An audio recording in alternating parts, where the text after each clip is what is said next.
ونستغفره ونؤمن به ونتوكل عليه ونعوذ بالله من شرور أنفسنا ومن سيئات أعمالنا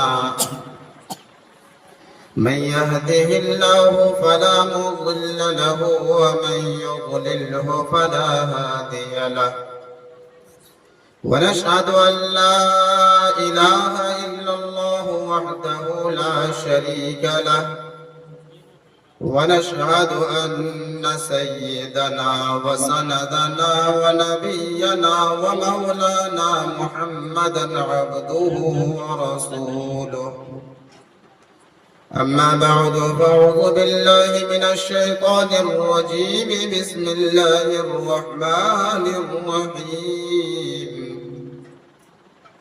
يا أيها الذين آمنوا اتقوا الله وقولوا قولا سديدا وقال الله تعالى إن يكونوا فقراء يغنهم الله من فضله والله واسع عليم قال النبي صلى الله عليه وسلم تنكح المرأة لأربع لمالها ولحسبها ولجمالها ولدينها فاظفر بذات الدين أو كما قال عليه الصلاة والسلام صدق الله المولانا العظيم. درود شریف پڑھیں. اللهم صل على محمد وعلى آل محمد كما صليت على إبراهيم وعلى آل إبراهيم. اللهم بارك على محمد وعلى آل محمد كما باركت على إبراهيم وعلى آل إبراهيم إنك حميد مجيد. محترم دوستو، عزیز ساتھیوں، پردہ نشین میرے مائیں اور بہنیں،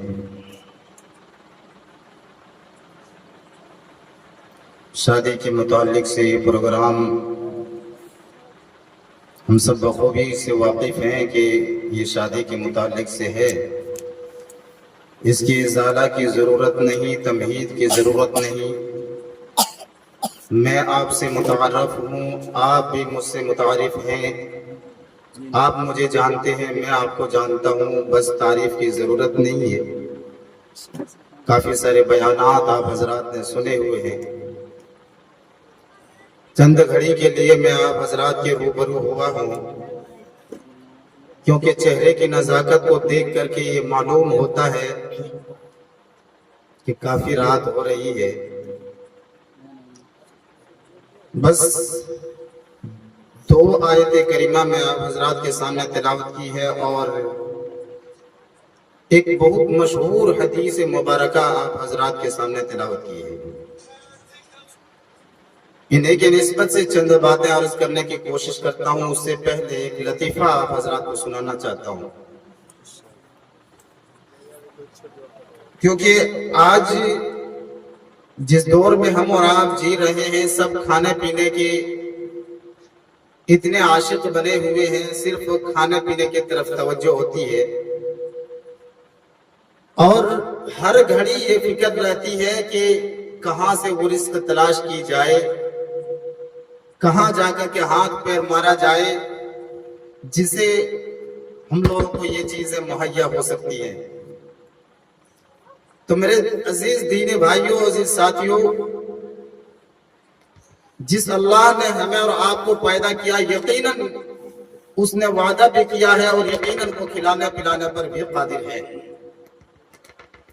ایک امام صاحب ایک روز بیان کر رہے تھے جمعہ میں کہ اللہ کھلاتا ہے، اللہ کھلاتا ہے، اللہ پلاتا ہے، اللہ پہناتا ہے، اللہ اڑاتا ہے.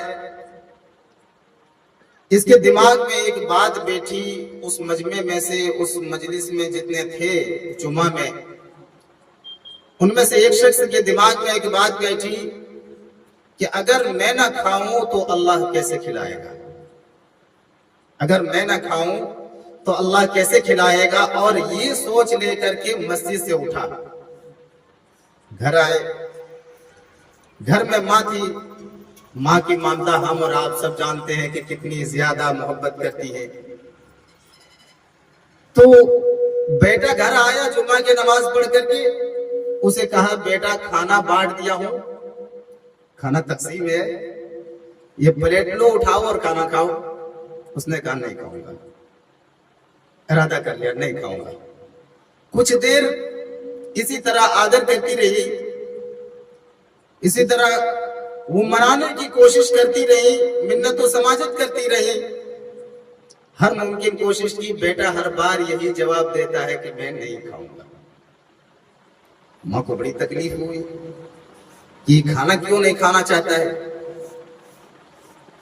اس نے پھر کوشش کی، جب دیکھا کہ ماں زیادہ ضد کر رہی ہے، ضد پر اڑ گئی ہے، تو ایسی صورت میں دن کے وہ 2 بجے یا 3 بجے وہ دھوپ میں باہر گھر سے نکل گئے کہ گھر میں نہ رہوں گا نہ ماں ضد کرے گی۔ اسی سوچ کو لے کر کے وہ گھر سے باہر نکل گئی۔ ماں بھی تو ماں ہوتی ہے، وہ بھی کہاں چھوڑنے والی تھی، کھانا لے کر کے پلیٹ میں پیچھے پیچھے وہ بھی چل دی۔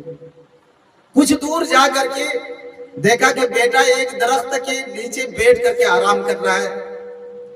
ماں ادھر سے گئی اور کھانا دوسری جانب لے جا کر کے رکھ دیا، کھانا دوسری جانب لے جا کر کے درخت کے دوسری جانب لے جا کر کے رکھ دیا۔